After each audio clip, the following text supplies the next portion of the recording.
Making a paper tassel is quite straightforward. First of all, you need to cut 4 equal lengths of paper. I'm using crepe paper for this design.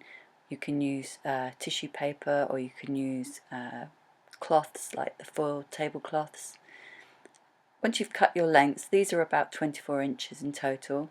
I fold them in half in the middle. Carefully position it so that the paper doesn't slip, and use a pair of very sharp scissors and cut evenly sized tassels, leaving a small amount, possibly 3 or 4 centimeters at the top that you don't cut into. On this tassel I'm only going to cut into it 3 times.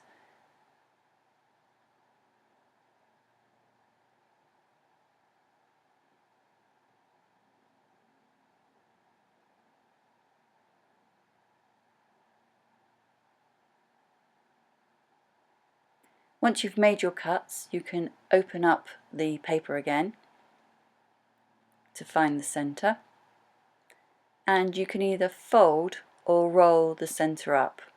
I often find it's easier just to fold it.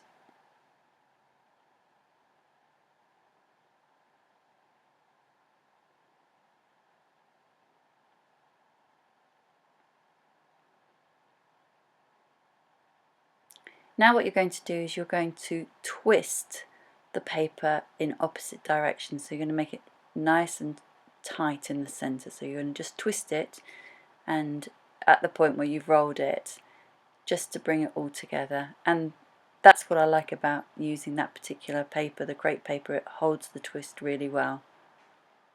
Once you've finished rolling that and twisting it, I then fold it over a piece of wooden dowel or a chopstick, and then twist that again together, and again you'll create a nice tight loop that will form the connection point for each of your tassels.